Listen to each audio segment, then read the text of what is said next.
Bienvenue sur les news de Samir. Aujourd'hui, on va parler d'islamophobie, le quotidien des Français, qu'est-ce qu'ils ont à dire par rapport à ça. Mais surtout, l'actualité, c'est en Suède. Un militant d'extrême droite a pris 4 mois 4 mois pour avoir brûlé des exemplaires du Coran. Alors on va parler un petit peu, je vais donner mon point de vue là-dessus, comment on peut en arriver mentalement à ce genre de situation, qu'est-ce qu'il faut en penser, etc. Mais en tout cas pour moi c'est une très bonne décision. Et c'est une décision, enfin c'est des gestes parfois de gens qui sont frustrés, hein. Il faut savoir qu'il y a des gens qui sont extrêmement frustrés et rien ne justifie ce genre d'acte-là. Quand bien même tu serais pour qu'il n'y ait plus de musulmans en Europe, tu peux décider de voter, faire des lois, je sais pas, ce qui est complètement idiot, hein. Ce qui est complètement idiot, hein. On a quand même Mila en France qui a dit islam hors de France. Donc ça, on a connu ça en Europe, il fut un temps où on a dit juifs hors de France et on a fait des pogroms. Donc moi ce que je comprends pas, c'est pourquoi ces gens-là ne sont pas condamnés. C'est quand même dingue à quoi ils appellent, mais bon. Donc on va parler de tout ça. Avant de démarrer, je vous invite à vous abonner, laisser un petit commentaire, un like pour le référencement, me rejoindre sur les réseaux sociaux et sur mes chaînes secondaires. Et moi, je suis plutôt du modèle russe. En fait, il faut savoir un truc. Dans le monde entier, j'ai bien dit dans le monde entier, l'Amérique du Sud, même aux États-Unis, même aux États-Unis, l'Amérique du Sud, l'Afrique, l'Asie, le Moyen-Orient, l'Asie, bon je l'ai dit, Russie, Chine, etc. Ils respectent les croyances. Peu importe, ça se masse, ça se déglingue, ça se bat, etc. C'est une chose. Mais tu respectes l'autre. Tu vois ce que je veux dire? Quand même, sa croyance. Il n'y a qu'en Occident où les mecs sont complètement tarés. Et ça montre à quel point ils sont sur le point de perdre leur hégémonie. Bref. Suède, 4 mois pour un militant d'extrême droite après avoir brûlé des exemplaires du Coran. Un militant suédois d'extrême droite, Rasmus Paludan, a été condamné mardi à 4 mois de prison pour incitation à la haine lors de 2 actions 2022, pendant lesquelles il avait brûlé des exemplaires du Coran. Rasmus Paludan avait provoqué des émeutes en Suède en 2022, brûlant des exemplaires du Coran à l'occasion d'une tournée anti-islam dans le pays. Alors que le mec, il se promenait dans le pays et il brûlait des Corans. Moi, j'aimerais juste voir, est-ce que ça a été possible de voir ça dans un pays musulman, de prendre des bibles et de les brûler? Tu vois, hormis quelques agencionnards qui font ça. Il n'y a pas. Il n'y a pas. C'est-à-dire que je ne suis pas en train de dire que je m'en fous, que même au temps des croisades ou tout ça, je m'en fous. Ça se bat pour des intérêts, etc. Mais laisse ça, t'as que ça à faire. T'as que ça à faire de t'occuper du Coran. Le parquet l'avait renvoyé en procès pour agitation contre un groupe ethnique lors d'une manifestation à Malmö en avril 2022, au cours de laquelle il avait profané le Coran en le brûlant et proféré des remarques désobligeantes sur les musulmans. Des propos racistes, hein, c'est tout. Il comparaissait également pour des déclarations désobligeantes, vous remarquerez, hein, désobligeantes, agaçantes envers arabes et africains. Tu vois. C'est-à-dire que quand tu as quelqu'un qui ose brûler une voiture devant une synagogue, tu as tous les ministres, le président qui s'enquiert, etc. Et là, quand il dit que les Africains sont des bip, vous avez, voilà, que les Arabes ceci, que les musulmans, que machin, etc. Oh, c'est désobligeant. Et ça, il n'y a qu'en France où tu vois ça. Incroyable. Le tribunal de district de Malmö a estimé que Paludan avait exprimé du mépris pour les musulmans, entre autres, lors des rassemblements, et que ses actions ne pouvaient être admises comme une critique de l'islam ou une campagne politique. Il est permis de critiquer publiquement, par exemple, l'islam, et même les musulmans, mais le mépris à l'égard d'un groupe de personnes ne doit manifestement pas dépasser les limites d'un discours pertinent et responsable, a dit le juge Niklas Söderberg dans un communiqué. Dans ces affaires, il n'y a pas eu de discours de ce type, au contraire. Les déclarations visaient simplement à diffamer et à insulter les musulmans. Point barre.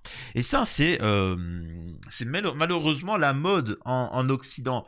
Je m'en fous, hein. Tu peux venir et critiquer, tu dis moi je ne vois pas, je ne suis pas en accord avec l'islam, je ne pense pas que l'islam soit applicable dans nos sociétés. De toute façon, le christianisme n'est pas applicable dans les sociétés occidentales. Faut bien le comprendre.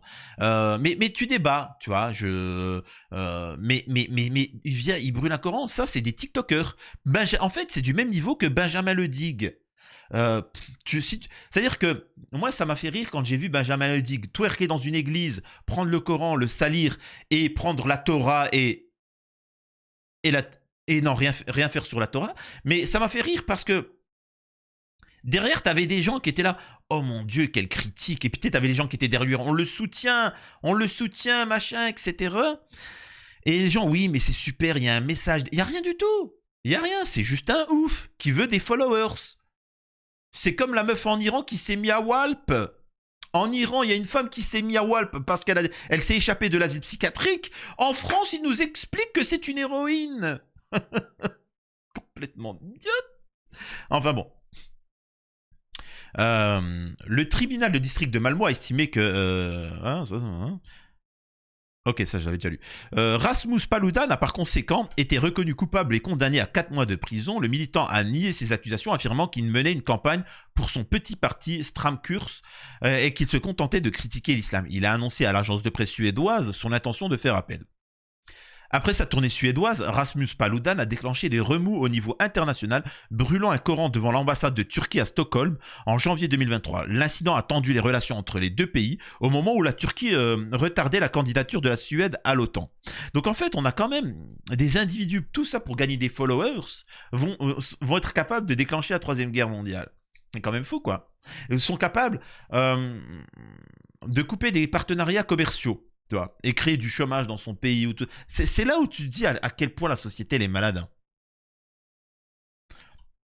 Les relations entre Stockholm et plusieurs pays musulmans se sont détériorées après qu'un réfugié irakien, Salwan Momika, a profané des exemplaires du Coran plusieurs fois à l'été 2023 en Suède. Salwan est un autre profanateur, Salman Najim, ont également été renvoyés en procès pour incitation à la haine et l'audience doit se tenir en janvier. Le gouvernement suédois a condamné les autodafés du livre sacré sur son sol, mais souligne la prédominance de la liberté d'expression et de rassemblement. Alors vous verrez aussi beaucoup, et ça vous allez voir que ça va arriver en masse en France, c'est les personnes qui ont une certaine origine, brûler le Coran ou faire des choses comme ça. Vous verrez beaucoup de mettre en avant des pseudo-maghrébins, des gens comme ça, qui vont essayer de plaire à l'extrême droite. L'extrême droite, c'est des idiots. Ils vont les applaudir, ils vont les mettre en avant. Et derrière, c'est pas grave parce qu'en soi, c'est des maghrébins qui vont choper l'argent et la visibilité. Ils vont récupérer l'argent. Et les droitards, ils sont tellement idiots. Et c'est pour ça que je respecte bien plus les propos d'une Thaïs Escuffon qui dit, pour moi, la France, c'est une terre... alors, c'est grave ce qu'elle dit, mais vous voyez la cohérence. Pour moi, c'est une terre blanche. Il ne s'agit pas d'aimer ou de ne pas aimer la France. Tu es français d'origine, tu es français, que tu l'aimes ou que tu l'aimes pas. Maintenant, tous ces blédards qui viennent et qui disent « J'aime la France, j'y brûle le Coran, j'ai te jure, Thaïs Escuffon, moi j'aime la France, j'y brûle le Coran ». Et ils sont tous les droitards à droite, et c'est pour ça que je respecte plus Thaïs que tous les autres. Tous les autres droitards, ils sont là « Ouais, bonjour, j'y viens, merci ». Et ces gens-là vont tomber sur des musulmans pratiquants qui ont des sociétés, qui travaillent en France, qui rapportent de l'argent, etc. Thaïs Escuffon dit hop, hop, hop, hop, hop, hop, hop, hop. Doucement, Momo. Tu vois, mais quoi je suis pas, j'aime la France. Elle va te dire, tu aimes la France, mais tu vas limer la France très loin, s'il te plaît. Hein, tu retournes dans ton pays, tu fais le tour de mon corps et tu te barres. Et lui, là, c'est pour les musulmans. Les musulmans, moi, je ne suis pas... Elle va dire, oui, d'accord. Déjà, tu vas le respecter. Hein, parce qu'il est né français. Il est né français. Et même s'il est musulman et il a des origines, il est né en France, il a travaillé, etc. Je suis pour qu'il parte. Je suis pour la remigration. Mais tu vas le respecter. Parce que lui n'a jamais posé aucun problème. Il est né en France, il a travaillé. Donc, tu te t'aides et tu te casses. Mais j'aime la France. Oui, je m'en fous, tu vois. Moi, j'aime pas la France actuelle. Hein? Donc, tu te casses. Et bien évidemment, en se cassant, il va dire quoi? J'ai été dit. Allez, casse-toi, va. Et ensuite, après, t'as Escuffon, elle peut discuter. Avec machin en disant oui, moi je suis pour. Enfin, ce que je veux dire. Là où le droitard De base, tous les droits tardés, et la seule qui est ressortie, je suis pas en accord avec Thaïs, n'allez pas me tomber dessus pour ça. Les Mila et compagnie, tous ces gens-là, eux, ils s'en foutent. En fait, ils sont juste une frustration, ils ont aucune vision. Sérieusement, Thaïs, quand elle s'exprime, elle a une vision de la France, du passé et de l'avenir. Je suis pas d'accord avec, mais elle a une vision. Les autres, ils sont juste là pour vendre leur culotte sale et se faire connaître et faire du buzz, c'est tout. Hein. Ça, faut bien comprendre. Hein. Donc, moi, si j'écoute les droitards, tous les Français, parce que les Français touchent à 80%, ils aiment pas la France. Hein. Ils aiment pas la France. Hein. Regardez l'état de la France, je vous jure qu'ils aiment pas la France. Étrangers, pas étrangers, nés, immigrés ou pas immigrés, machin, ils aiment pas la France. Les seuls qui aiment la France, je vous le dis tout de suite, c'est les migrants. Hein. C'est les migrants illégaux. Donc, qu'est-ce qu'on va faire? On va remplacer les 70 millions de Français par 1 milliard d'Africains qui veulent venir? C'est ça que vous êtes en train de nous dire? Donc, t'es en train de me dire que moi, mon enfant... C'est-à-dire, c'est comme si demain, il y a ma fille, mon bébé, hein, la plus mignonne de tout l'univers, d'ailleurs, je précise. Parfois, quand je l'avais punie, bon, c'est rare, hein, mais quand je l'avais punie, elle me dit « je t'aime plus ». Et à côté, t'as un migrant comme ça, un migrant de 6 ans, un migrant qui a 6 ans, alors 2,20 m, les pecs comme ça. Écoute-moi bien, moi je vais te dire, je l'aime toi et je l'aime ta maison. Et je vais dire à ma fille, allez, tu dégages et viens toi, allez, pars-toi. Ma fille, qu'elle m'aime ou qu'elle m'aime pas, c'est mon bébé. Elle aura toujours tout ce qu'elle veut. Elle aura le droit à des choses, point, c'est tout. C'est-à-dire que même si elle me détesterait, elle aura mon héritage, elle aura tout. C'est comme ça, point barre. Et ça, encore une fois, je le répète, la seule à droite où j'ai vu un discours de ce type-là, c'est Thaïs. Donc, voilà. Et moi, j'aime les gens qui discutent, qui peuvent débattre. Maintenant, brûler un Coran, s'essuyer, twerker dans une église, voilà, ça, c'est de la psychiatrie. Hein. Je vous jure que ça, c'est... Malheureusement, c'est juste de la psychiatrie. Bref. Islamophobie en Europe. Un musulman sur deux dit subir des discriminations au quotidien. Non mais oui, je peux le confirmer. Voilà. Après, voilà, il faut transformer ça en force. L'Agence européenne des droits fondamentaux a publié ce jeudi 24 octobre un rapport alarmant sur l'islamophobie, excusez-moi, dans 13 pays de l'Union européenne. En France, 39% des personnes interrogées ont dit en être victimes. Il est de plus en plus difficile d'être musulman dans l'Union européenne. Le constat amer est signé Nicole Romain, porte-parole de l'Agence européenne des droits fondamentaux. Ce jeudi 24 octobre, après... En fait, pourquoi certains me disent, Samir, pourquoi tu parles jamais t'es musulman, tu nous dis que tous les jours tu as subi des dingueries, etc. Comme tout musulman. Pourquoi t'en parles pas? Je vais vous dire pourquoi j'en parle pas. Parce que oui, il y a de l'islamophobie en France. Mais il y a aussi, en fait, la problématique, elle est multifactorielle. Il y a un problème, pour ceux qui nous regardent de l'étranger, sachez qu'en France, il est tout aussi difficile d'être musulman que d'être un employé, que d'être un Français lambda, parce que l'État vous pompe votre fric. Notre État en France nous martyrise tous, au-delà des religions. Alors, essentiellement les catholiques et les musulmans, certes, mais ce que je veux dire, c'est que déjà de base, ils nous mettent à l'amende. Vous, dans vos pays, non démocratiques, vous avez le droit de manifester. En France, ça tire à vue d'œil. En France, quand tu veux exprimer un avis, peu importe lequel, eh ben, t'es tout de suite traité, t'es tout de suite catalogué. Soit t'es traité d'islamiste, soit t'es traité d'extrême droite, de raciste, de ceci ou cela. Et c'est frustrant, on ne peut plus s'exprimer, on n'a plus le droit. Et par ce biais-là, par ce système politique, on a empêché les gens de s'exprimer, au point où même t'as parfois des Français de souche qui s'imaginent que nous, les personnes qui sont... C'est-à-dire que ce qui est dingue, c'est que nous, on n'a pas notre mot à dire dans les médias. Et parce que les systèmes gauchistes ont essayé de faire croire que les gens qui sont nés en France, nous musulmans, qui sommes nés en France avec une immigration voulue par la France à une période, c'est la même chose que ces migrants qui viennent de manière illégale et qui bipent les femmes et qui bipent les enfants, etc. Non, ce n'est pas la même chose. L'immigration légale, ne comparez pas mon père. Mon père, il a de la dignité. Il n'est pas venu en fraudant, tu vois, hein, avec une machette. Il n'est pas venu comme ça. Il y a la France qui est venue et qui a dit qui cherche du travail, on a besoin de travailleurs. Et lui s'est dit, je vais travailler. et je vais envoyer l'argent pour ma famille et les soutenir, etc. Comme les Chinois le font, comme certains l'ont fait. Et d'ailleurs, il a toujours refusé la nationalité, hein. Il a toujours refusé la nationalité française parce que ça fait plus de 65 ans qu'il travaille en France. Bon, il est à la retraite maintenant, mais il a toujours refusé alors que c'est l'État qui lui dit oh, tiens, allez, vas-y. Non, je ne suis pas venu ici pour devenir français, je suis venu pour travailler. Alors certes, j'ai ma carte de séjour, il a toujours travaillé, il n'a jamais eu de problème. Mais c'est tout simplement. Donc, ne comparez pas ces gens, cette immigration-là avec l'immigration de maintenant. La France n'a plus les moyens comme à l'époque. C'est aussi simple que ça. Enfin, excusez-moi, je le répète. Moi, ça me dérange pas quand je vois. Demain, je vois des gens qui sont en train. C'est déjà arrivé. Parfois, je vois des gens qui travaillent devant la maison. Ils sont en train de taper le bitume, faire des choses comme ça. Et parfois, ils toquent à la porte. Excusez-moi, est-ce qu'on pourrait avoir une petite bouteille d'eau parce que tu vois machin. Pas de souci. Venez boire un petit café, machin, etc.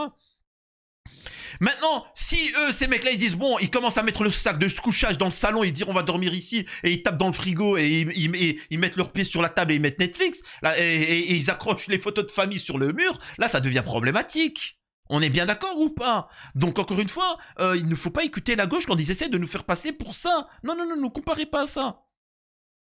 Incroyable. Pareil, arrêtez de faire croire que les droitards, ceux qui veulent...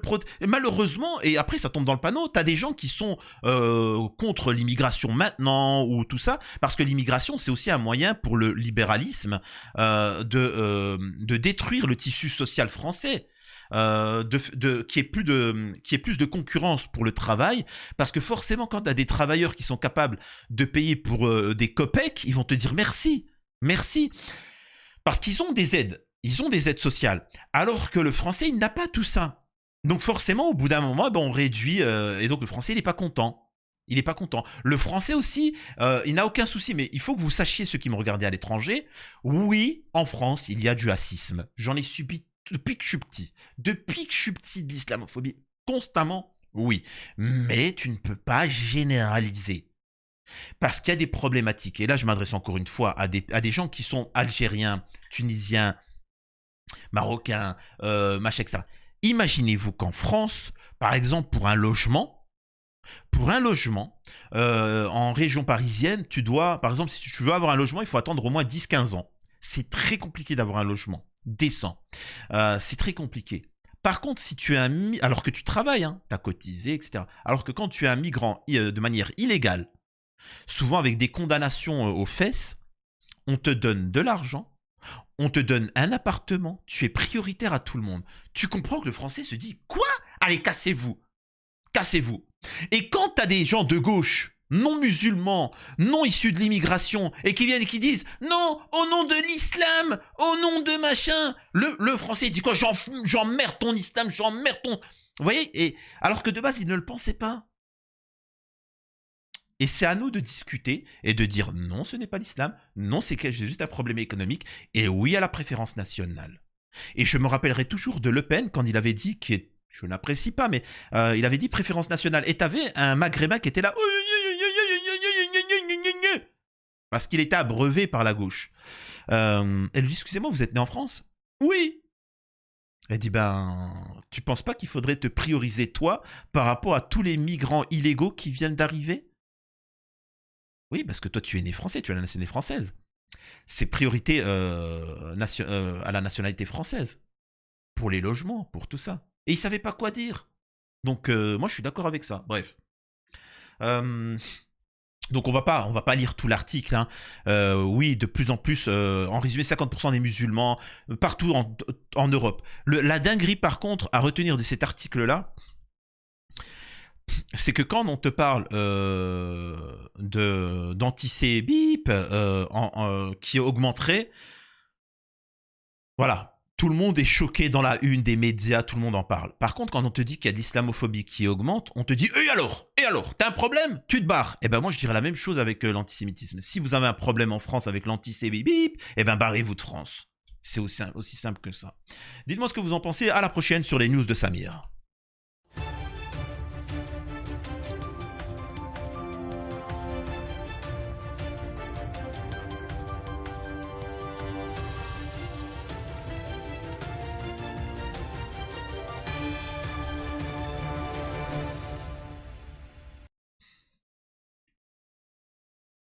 Dites-moi, il n'y a pas quelqu'un qui a un remède? J'ai mal à la gorge, c'est un truc de ouf. Je vous jure, je sais pas ce que j'ai.